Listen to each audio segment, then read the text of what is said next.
Հայք աշխարհում շատ լուրջ process-ներ են գնում եւ արդեն խոսքը գնում է հնարավոր երրորդ համաշխարհային պատերազմի մասին։ Հնարավոր միջուկային զենքի կիրառում, որը Պանդորայի արկղը բացում է եւ այդ ամենը կատարվում է մեր տարածաշրջանում եւ շատ երկրներ, ոչ միայն Հայաստանը, այլև Թուրքիան, Ադրբեջանը եւ այլն հասկանում են, որ կարող է էկզիստենցիալ գոյաբանական խնդիրների առաջ կանգնեն։ Սակայն Հայաստանում եկեղեցու գործարարների Սամվել Կարապետյանին են ձերբակալում,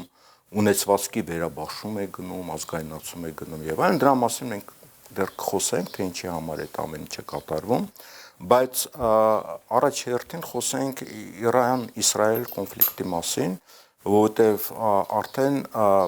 չծրագրավորված process-ներ են գնում, այսինքն այն ուժերը, որոնք ծրագրավորել են այս գործողությունները, իրավիճակը վերահսկողությունից դուրս է գալի։ Ինչ վտանգներ կա մեր տարածաշրջանի համար եւ արդյոք Իրանը կարող է փլուզվել, թե չի կարող փլուզվել, արդյոք Իրանը մենակ է մնացել, թե մենակ չի, արդյոք Միացյալ Նահանգներում նույն նախագահը Թրամփը լրջագույն խնդիրների առաջ չի կանգնել, արդյոք Իսրայելում արդեն խժդժություններ չեն սկսվում նաև իշխանական բարձր ոլորտում եւ հասկանում են, որ այն ծրագիրը, ինչ որ իրենք նախատեսել էին, չի իրականանում։ Նախ ըստ իս Իսրայելի գործողությունները երկու փուլով էր։ Եթե առաջին փուլի դրված նպատակները իրենք իրականացնեն, երկրորդ փուլ չեն մտնի։ Իսկ առաջին փուլի նպատակն էր իրականացնել գործողություններ, որի արդյունքում Իրանում պետք է հակակառավարական մեծ ցույցեր առաջանային եւ փորձ արվեր իշխանության տապալում, այսինքն այաթոլաների կառավարման ինստիտուտը պետք է փոխվեր։ Որտեղ այն գործողությունները, որ առաջին, երկրորդ, երրորդ, չորրորդ օրը արեցին, հիմնականում գլխատումներ ռազմական, քաղաքական, գիտական եւ հոգեվոր վերնախավի, որը կարող էր ըստ իրենց քաոս առաջացնել երկրի ներսում, այդ թվում նաեւ գործակալական ցանցը ամենայն հավանականությամբ պատրաստել էր նաեւ 4 հիմնական էթնիկ խմբերից, առնվազն 2-ի, ես նկատում եմ բելուժների եւ ազերիների մոտ անջատողական տրամադրություններ կերացնել։ Քրդերի մոտ, այո, քրդերը որպես թվականակով երրորդ էթնիկ խումբ, ամեն դեպքում քրդերը հրապարակավ չեն երևում, բայց հայտարարություն հնչել է։ Ուրեմն 3 էթնիկ խմբերի, որը այդ ներքին դժգոհություն, կիսաքաոտիկ վիճակ, կառավարման թուլացում կամ բացակայություն պետք է նաև միանար անջատողական տրամադրություններով, փաստորեն մոտ 35-40% Իրանի բնակչությունը, որը այդ հիմնական 3 էթնիկ խումբն է, դա ձախողվել է ըստ իս, դա չստացվեց։ Ուրեմն երկրորդ փուլը ռազմական առումով Իրանին հաղթելն է։ Ռազմական առումով հիմա մենք տեսնում ենք, որ երկու տարբերակ կա ռազմական առումով։ Առաջին տարբերակը ցամաքային օպերացիա Իրանի նկատմամբ, որտեղ նվազագույնը 1.5 միլիոն այլ պետությունների զինյալներ կամ ահաբեկչական խմբավորներ ուղղակի ռազմական գործողություններ պետք է սկսեն Իրանի տարածք ներխուժելով, որը ժամանակատար է, թե որ պետությունների ինձ համաձայնությունը կտան, որ այդ զորքերը իրենց տարածքներից ներխուժեն, ընդ որում այդ պետությունների թվում նաև Ադրբեջանն է, եւ այնուամենայնիվ Իրանի դաշնակից պետությունները կարծում եմ ամեն ինչ կանեին, որ դա չստացվեր։ Հայկ, ես ներողություն դրա այդ պլանի որոշ նյուանսներ փորձեմ բացել, որտեղ եթե իրենք գլխատում են ղեկավարությունից, Իրանը կորպորատիվ պետություն է ըստ, որի հիմնական լեգիտիմ կենտրոնը Ռաղբարն է եւ հոգեվոր խորհուրդն է։ Եթե Ռաղբարին վերացնում են, իսկ դա արդեն քաղաքական հարց էր եւ այդ հարցը քննարկում էր Միացյալ Նահանգները դեմ չէ։ Այսինքն ավտոմատ կերպով արդեն բնականաբար Իրանի ազերիները կապստամբեին, քրդերի առաջնորդը Իրանի հայտարարություն տարածել էր, բելուջները միշտ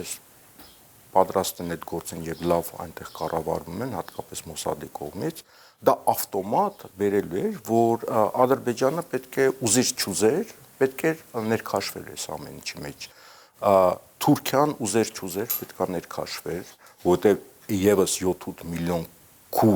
քուրդական ավտոնոմիա Թուրքիայի սահմանին, արդեն Թուրքիայի խնդիրը շատ լուրջ կլներ, ինքը պետք է ինչ-որ ձևի այդ կամ վերահսկեր, կամ ինչ-որ որոշում կայացներ, զորք մտցներ եւ այլն։ Նույնը Պակիստանում բելուջների թիվը ավելի շատ է Պակիստանում, քան Իրանում, Այսինքն այդ կտարածվեր Բելուչների ապստամբությունների առանց, նաև Պակիստանի վրա հետո փուշտումներ ընդեղ մի 40-50 միլիոն ապստամբություն կբարձրացնեն։ Եվ Աֆղանստանից հիմնականում Այսինքն այս իրավիճակը ավտոմատ բերելու էր նրան, որ այդ երկրները ուզած թե չուզած միջամտելու են եւ զորքեր են մտցնելու անկախ իրենց կամքից։ Եվ դրան էլ գումարենք, ես կարծում եմ հիմնական հարվածային ուժը ոչ այդքան այդ պետությունների զինված ուժերն էին, այլ այդ պետություններով այսպես կոչված ոչ կառավարական ահաբեկչական խմբավորումները, որ կան եւ Լիբիայում, եւ Սիրիայում, եւ Իրաքում, եւ Աֆղանստանում, եւ Պակիստանում, հա։ Սկզբից եթե ցամաքային օպերացիա լինի, ըստ իս դրանք են մտնելու մարտի դաշտ, քան ասենք այդ պետության զինվորական համազգեստ եւ զինանշան կրող զորքեր իրենց դրոշներով, որտեղ դա նշանակում է արդեն պետություններն են, հա, մասնակցելու։ Բայց դա վստահաբար ժամանակատար գործ է, այդքան անձնակազմ, զենք, զինամթերք, հոսպիտալներ, ենթակառույցներ տեղափոխել դա մի օրում չի լինում։ Եվ երկրորդ տարբերակը Իրանի ռազմական պարտության մատնելը միջուկային զենքի օգտագործումը։ Աթեյս օրինակ ինչու եմ գնահատում, որ իրոք կա հավանականություն, որ Իսրայելը միջուկային զենք օգտագործի։ Բայց այդ հավանականությունը մինչև 3 էր, 3 որտեվ Իրանը հիպերձայնային արագության հրթիռներ բաց թողեց, բալիստիկ հետագծով եւ դա որոշակի առումով խոճապ է առաջացրել նաեւ Իսրայելի ռազմական ղեկավարության մեջ եւ դրան գումարած, որ այնուամենայնիվ Իրանի ցենտրիֆուգները, որոնք ստորգետնյա բունկերներում աշխատում են, իրենք աշխատում են, որտեղ խորությունը բավական մեծ է եւ այն ռումբերն ու հրթիռները, որ Իսրայելը օգտագործում է, չեն խոցում դրանք, այդ թվում նաեւ բալիստիկ եւ հիպերձայնային արագության հրթիռներ այդ բունկերներում են։ Ռումբեր Միացյալ Նահանգներ ունի եւ նման ինքնաթիռ, որը կարող է այդ ծանրության։ Ռումբերի մասն է 3 օր առաջ Իսրայելի վարչապետը դիմել էր ԱՄՆ նախագահային այդ բունկերային հակաբունկերային ռումբեր հրթիռներ ստանալու համար, հա։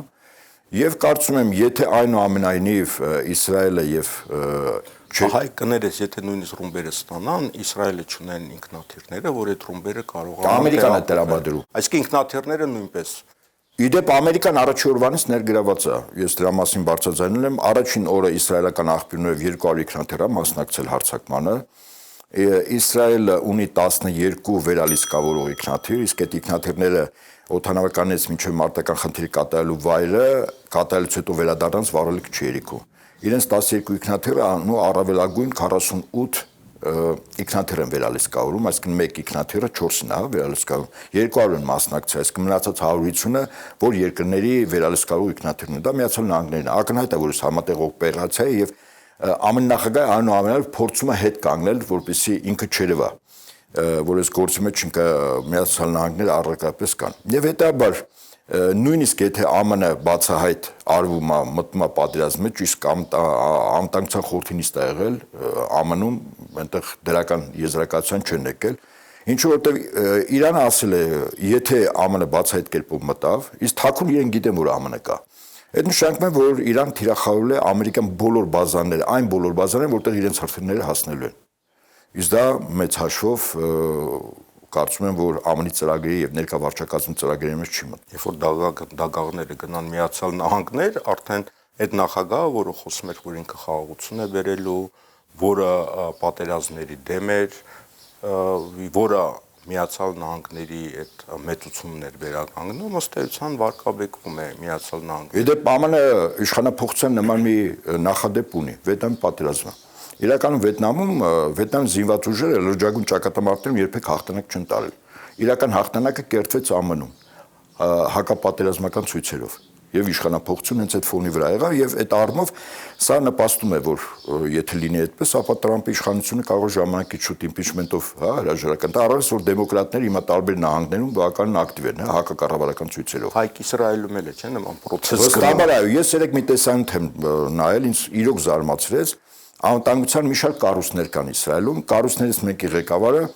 տեսախցիկների եւ քաղաքացիների ներկայությամբ դուրսը ոչ շենքում խոսում է Մոսադի ղեկավարի հետ եւ ինչ է ասում, մոտավորապես ես իմ բառերով ասեմ, իմաստը հետեւյալն է, դուք նախաձեռնեցիք պատերազմ, հիմա մեր երկիրը ավերվում է, ինչ օրի մենք հասանք։ Մոսադի ղեկավարի պատասխանը մոտավորապես այսպես ասում է, մենք չենք գնահատել իրապես Իրանի ռեսուրսը, այդ թվում նաեւ հրթիռային իրենց պոտենցիալը։ Այսինքն սա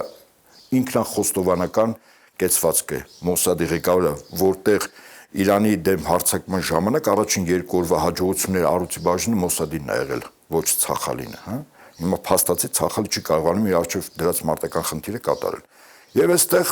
վտանգ կա, եթե այնուամենայնիվ Իսրայելի ղեկավարությունը հետ քայլ չարեց, իրենց մի տարբերակ է մնում՝ միջուկային զենքի կիրառում։ Հայ, իսկ Չինաստանը ինչ քայլեր է ձեռնարկում եւ Ռուսաստանի նախագահը 3 ելույթ է ունեցել եւ նույնպես կարեւոր մեսիջներ է ուղարկել։ Գիտեք, ասենք այսպես, Իրանի ազդեցությունը տարածաշրջանում թուլանալ, ասենք Իրանը մասնատվել կամ չմասնատվել, Այաթոլլաների ինստիտուտը փոխվում է եւ Իրան ասենք մոտապես դառնում են Իրան ինչ որ շահի ժամանակ, երբ աշխարհում երկրորդ նավթարատ պետությունը իրավունք չուներ նավթի վերամշակման գործառույթ ունենալ, որը բենզին է արտադրել։ Եթե Իրանը հասնում է այդ ժամանակ այդ վիճակին, ապա այս տարածաշրջանում առարկայապես բարձրանում է թուրքական աշխարհի գործոնը, որը ձեռք չի տալիս ոչ Չինաստանին, ոչ Ռուսաստանին, ոչ Իսրայելին։ Դա այո, ինչ որտեղ ոչ Իսրայելին, որտեղ այստեղ արդեն Բրիտանիայի շարն է, հա, առաջնահերթ դառնում բնականաբար։ Եվ հետեւաբար Չինաստանը ըստ տարբեր աղբյուրների, իմ աղբյուրներով ավելի շատ ինքնաթիռներ, հիմնականում հոբ միջոցներ, որտեղ Մոսադը առաջին օրերին մի քանի օրվա մեջ հոբ բազմաթիվ միջոցներ ուղղակի դիվերսիոն գործողություններով ոչնչացրել են, եւ հրթիռներ տրամադրում է Իրանին, Ռուսաստանը ունի Իրանի հետ արդեն վավերացված ռազմավարական գործընկերության պայմանագիր, որի մեջ հիմնական կոմպոնենտը ռազմատեխնիկական համագործակցություններ եւ բնականաբար Ռուսաստանը եւս հաշվի առնելով աշխարհակահաղականային իրողությունները, որը կարող է իրենց համար ոչ շահեկան վիճակում լինել, եթե Իրանը պարտվի այս պատերազմում, իրենք եւս օժանդակություն են անում։ Այդ օժանդակությունը տարբեր ձևերով կարող է, ասենք, տիեզերանավերից հետախուզական տվյալների փոխանցում, ասենք, զենքի մասնագետների օդուժի, ընդ որում ասեմ ձեզ, հիմա Իսրայելը իրեն այդպես շատ լավ չի զգում օդուժի առումով Իրանի երկնքում։ Այդ ինչ եղավ, որ փոխվեց։ Ես նույնիսկ այդտեղից կարող եմ ենթադրել, որ ես չեմ բացառում ռուսական սուտիպի ինքնաթիռները արդեն Իրանի երկնքում մարտական հերթապահություն իրականացնում եւ S-400 համալիրներ, ընդ որում իրանական հրթիռների խոցման չափաբաժինը հիմա անհամեմատ ավելի մեծ է, քան առաջին, երկրորդ, երրորդ օրը, երբ Իսրայելը հարձակվեց։ Սա նշանակում է, որ էֆեկտիվ աշխատում է հոբ միջոցները, իսկ ռուսները այդ հոբ միջոցները ունեն, դրանք հիմնականում S-400-ներն են։ Եթե դրանք գուվալենք, որ S-400-ները առավել արդյունավետ կարող են աշխատել, եթե իրենց անձնակազմերով լինեն, որովհետև կա մի պրակտիկա, որտեղ S-300-400-ները ռուսները տրամադրել են Սիրիայի զինուժի անպատասխան մասնագետներին, որոնք էֆեկտիվ չէին կարողացել աշխատել, երբ որ Իսրայելը հարձակվել էր, հա։ Ես կարծում եմ, եթե Ռուսաստանը այդ միջոցները տրամադրում է, ամենայն հավանականությամբ անձնակազմներով են, հա, նրանք գնում։ Եվ արձանագրելով այս իրողությունը, ես չեմ բացառում, որ առաջնորդին Իսրայելում եւ որը հետո կարող է տարածվել Միացյալ Նահանգներում հակակառավարական ցույցերը տրամադրությունները բնակչության շրջանում կտրուկ աճ ապրել իշխանափոխության պահանջով։ Հայկ, հիմա ինչ հնարավոր սցենարներ կարող են լինել։ Ամենավատագույն սցենարը, եթե Իրանի կենտրոնական իշխանությունը փլուզվի, եթե նույնիսկ հանրությունը ոտքի չի կանգնել։ Դրանից հետո բնականաբար կսկսվի ավտոմատ քաղաքացիական պատերազմը։ Եվ նաև 10 միլիոնից ավել բնակչություն ունեցող Թեհրանը իր ագլոմերացիան մոտ 15 միլիոն, եթե նրանք կենսական խնդիրների առաջ կանգնեն ջուր, սնունդ եւ այլն, ինչ այդ խնդիրները արդեն կա, հասկանալի է թե ինչ քաոս է լինելու։ Հիմա եթե Իրանի կենտրոնական իշխանությունը փլուզում է, մենք խոսեցինք տարածաշրջանի ողջ երկրները, որոնք գտնվում են, իրենք լրջագույն խնդիրների առաջ են կանգնած եւ իրենք չգիտեն հաջորդ քայլը ինչ է լինելու։ Այս կոնտեքստում Հայաստանում հիշեցնեմ մի վարչապետ մենք ունենք, որը շատ տաղանդավոր կերպար է եւ միջազգային քաղաքականության մեջ շատ հետաքրքիր ինտրիգներ է միշտ անում, այցելելու է Թուրքիա։ Եվ այդ այցը, որքանով ես գիտեմ, Թուրքիայում որոշակի շրջանակներ կան, որոնք լոբինգ են արել, որ իրեն հրավիրեն, մյուս շրջանակները դեմ են եղել, նաև դեմ է եղել Ադրբեջանը այդ հրավերին Անկարայում, եւ խնդիրը որն է, այսինքն այս գործող կառավարությունը երկու խնդիր է ուզում լուծի։ առաջի խնդիրը ինչ որ փաստաթուղթ ստանա խաղաղության, որ ընտրությունների ժամանակ դա շահարկի, երկրորդը որ այդ անցակետը աշխատի, որի համար ինքը բազմաթիվ զիջումներ է պատրաստ գնալ եւ նաեւ ըստ էության նաեւ այդ զիջումների մեջ մտնում է եկեղեցու համակարգի փլուզումը եւ նաեւ այն սփյուռք ասածը դա նաեւ որոշակի գործարարներ են, որոնք ֆինանսավորում են եւ այլն, նրանց ձերբակալությունը, ինչը մենք տեսնում ենք եւ պատահական չէր երևի, որ միջև այդ Ադրբեջանից հնչեցին պահանջներ նաեւ իրավապահ համակարգից, որ Սամվել Կարապետյանը հանցագործ է եւ պետք է ձերբակալի եւ ըստ էության այդ պահանջը քրեական գործը հարուցած է, հետախուզում է հայտարարված։ Էության ինքը հետախուզումը բան արել, ձերբակալել է եւ նաեւ իմիջիայլոց շատ հրամանատարներ, որոնք պատերազմի ժամանակ 90-ական թվականներից իրենք եղել են այդ պատերազմական գործողություններում, հերոսներ եւ այլն, որոնք նույնպես ձերբակալված են։ Այսինքն դա նույնպես կարելի է ենթադրել Ադրբեջանի պահանջները եւ դեռ հարց է այն մարդիկ, որոնք հիմա դատվում են Բաքվում, այդ ցուցակները Ադրբեջանը միայնակ է կազմել, թե ոչ միայնակ։ Հա, ասինքն նաև Հայաստանի գործող վարչապետը դրա հետ կապ է ունեցել, թե չէ։ Այս կոնտեքստում,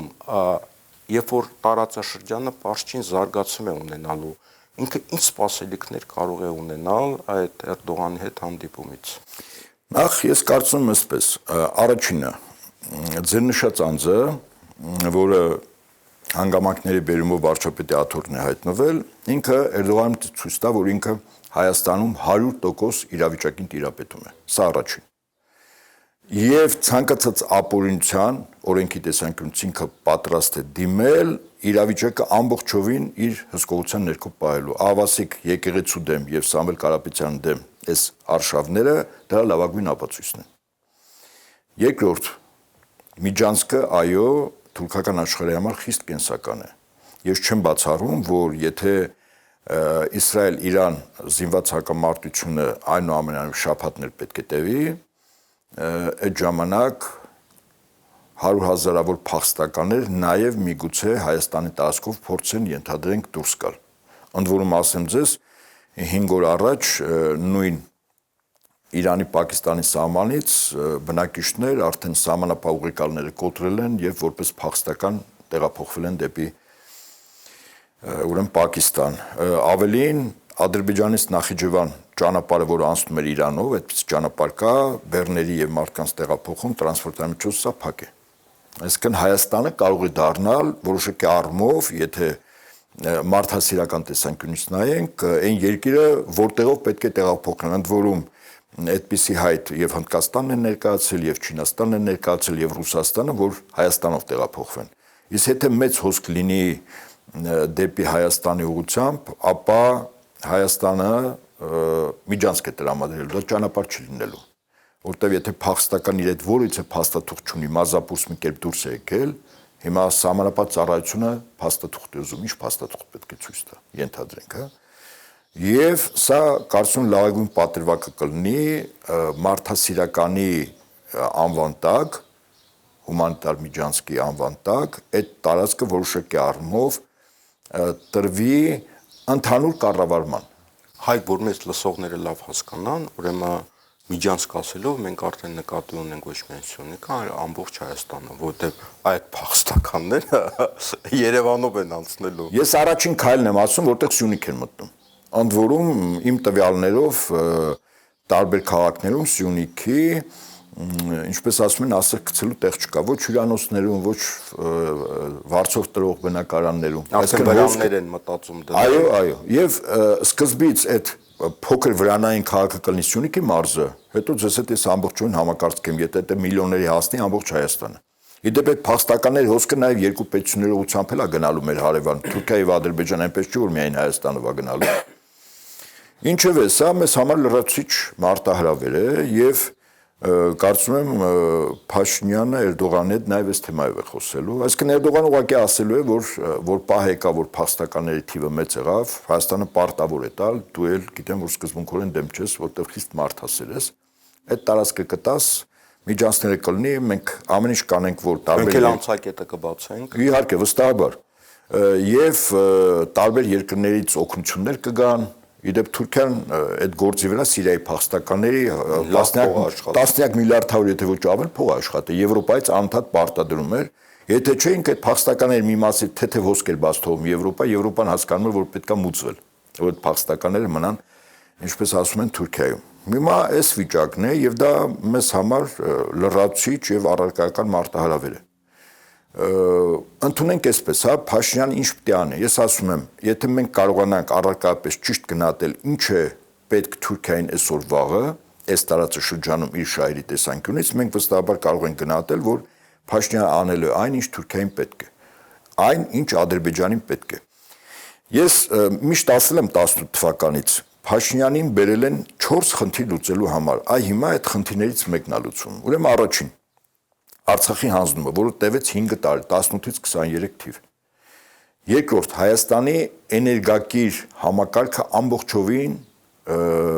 տրվի Թուրքիային։ Այս հեծի հետ կապված Սամվել Կարապետյանը 3 տեղեկություն բաց թողնվեց, որ թուրքական մի ընկերության հետ բանակցություններ է գնում եւ հեծը պետք է տրվի իրեն, առավել եւս, որ նաեւ բանակցություններ է գնացել Պղնձամուլբենայինի գեոպրոմոմենինգ ընկերության բաժնետոմսերը, որ կան, դա եւս պիտի տրվի Թուրքիային։ Այսինքն տնտեսական առումով առաջներթին էներգակիրների սկզբունքորեն կարող ռուսական գազցել հրաժարվենք, գազամուղ պայթի ենթադրենք պարբերաբար Տաուշի մարզումի դեպ ինչպես 90-ականների սկզբներն էր, հա, լինում։ Ատոմակայանը պիտի փակվի, Ադրբեջանը Թուրքիան բական լուրջ շարժում է, հա, սկսել ատոմակայանի փակումը, ինչու մեզ համար կենսական է, որտեղ ատոմակայանի տրված էլեկտրաէներգիան 40% մեր էներգետիկ ռեսուրսներով, ուրեմն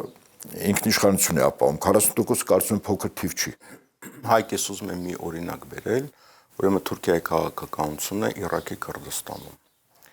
Ուրեմն թուրքերը կամ Թուրքիան ամեն ինչ արել է եւ շարունակում է անել նույնիսկ կոպիտ եղանակներով, ռազմական միջամտության միջոցով,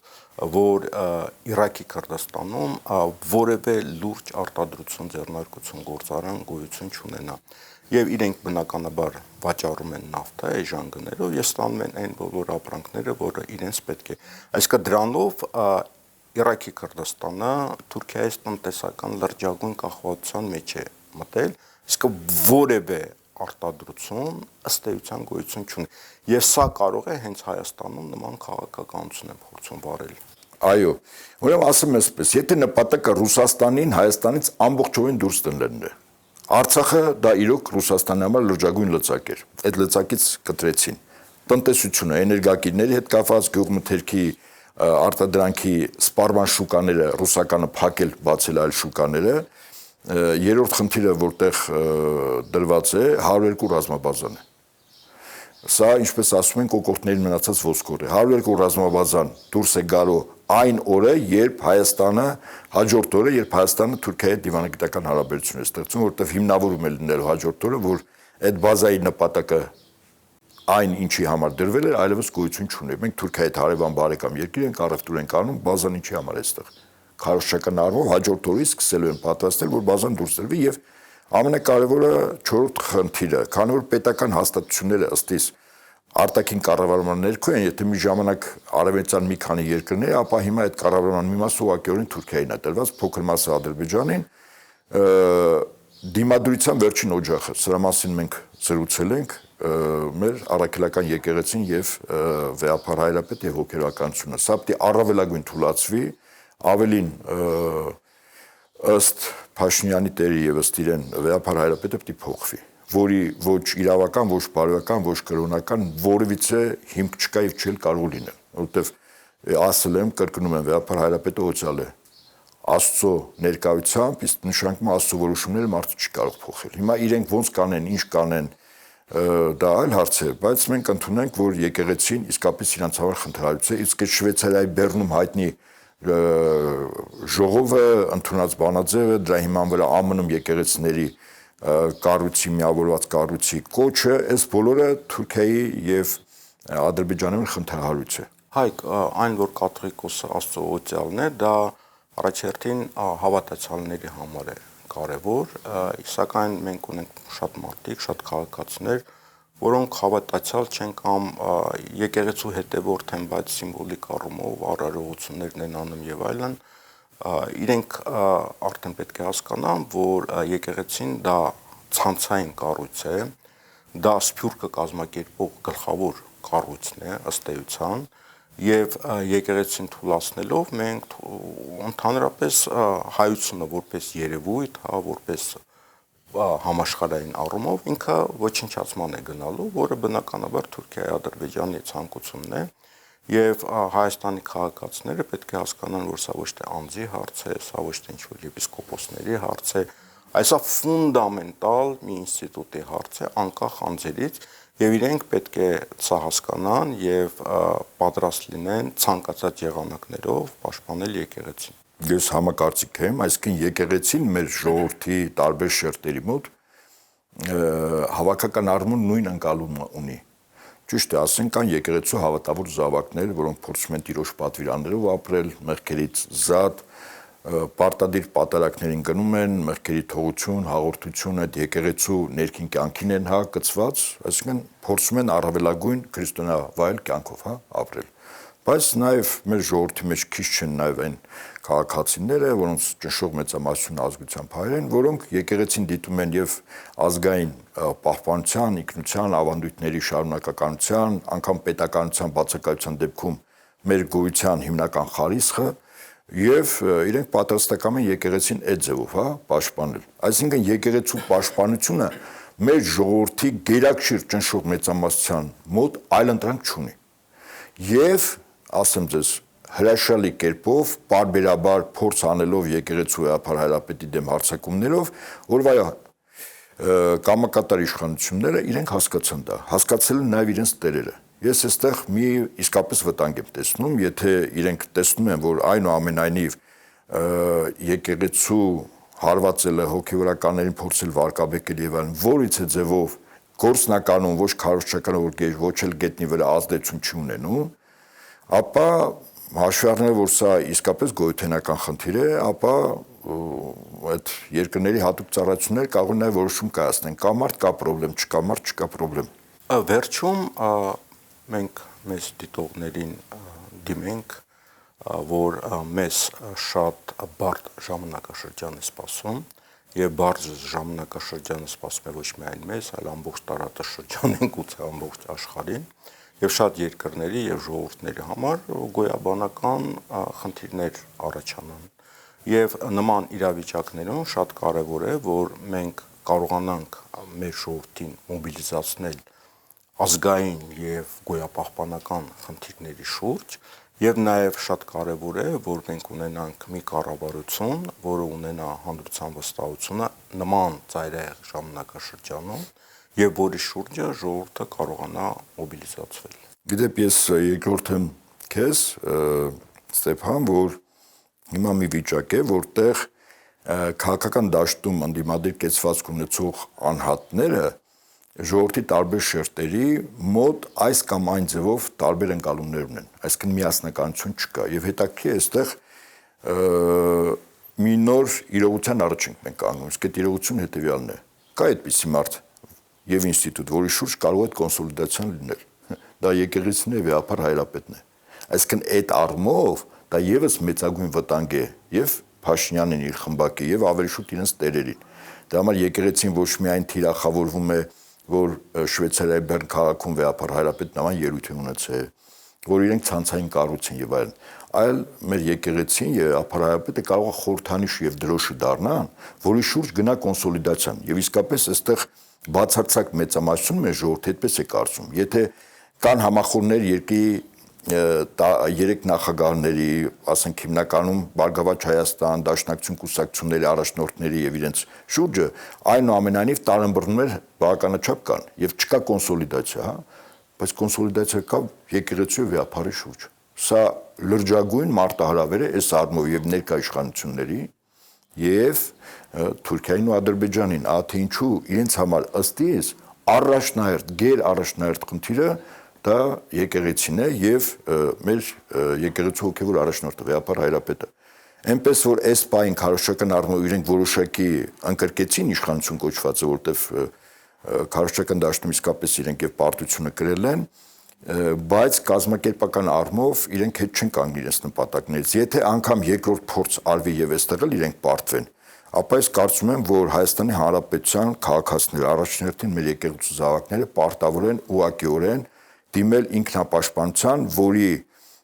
դարպասները պետք է լինի մեր եկեղեցին։ Ցանկացած եկեղեցի առաջնորդին Մայր Աթոռը, այսինքն ֆիզիկապես ուղղակիորեն նաև դիմել պաշտպանության, որտեղ լինելու է, եթե այս երկրորդ փորձի իշխանությունները եւս ցախողվի, ապա իրենց հարձակումները կարող են նաև շատ ավելի առարկայական լինել եւ Մայր Աթոռի եւ հոգեվորականների վրա։ Եվ երևի ոչ թե դիմել պաշտպանության, այլ դիմել վիրաբուժական գործողությունների։ Շնորհակալություն այսօրվա քննարկման համար։ Ես եմ շնորհակալ հրավերի համար։